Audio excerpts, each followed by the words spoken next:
Well, you're probably one of the 500,000 people who visit Mount Spokane State Park every year. It's an outdoor enthusiast dream, but the Department of Parks and Recreation is considering closing it down temporarily as they wrestle with a massive budget cut.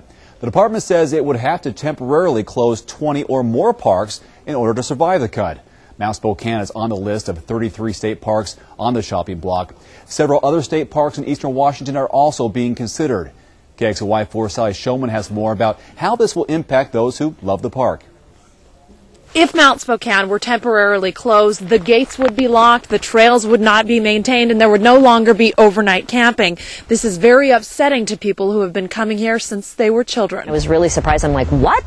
Why? I mean, how? Robin DeRue has used the park for 25 years. How could this even be possible that it would even be close to being on the list of closures? She's the owner of Fitness Fanatics in the Valley, and you could say she's a fanatic about Mount Spokane, using it at least 100 times every year. There's so many ways that you can use the park. You can go for a hike, you can go for a bike, you can go watch birds, you can snowshoe, cross-country ski.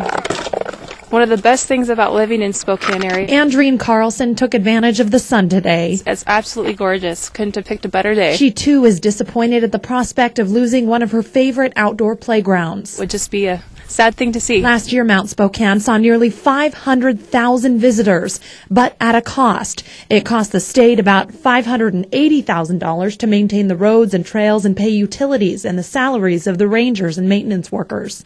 The park only took in $166,000. The state says they could save about $400,000 by closing the park. I'm just not sure, how far they're going to take this thing. The state Parks and Rec Department says closing the park would mean the main road to the ski resort wouldn't be plowed.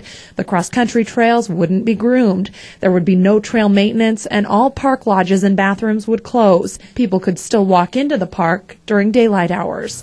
Even though nothing is final yet, the closure is a scary prospect for those who love it the most. It just would be a real shame that they would even consider closing the park. Parks and Recreation officials say they won't make any final decisions about which parks they're going to close until the final budget is approved. That will likely happen in April. If you have comments or concerns about Mount Spokane closing, feel free to email Parks and Recreation commissioners at pao@parks.wa.gov. On Mount Spokane, Sally Showman, KXLY4 HD News.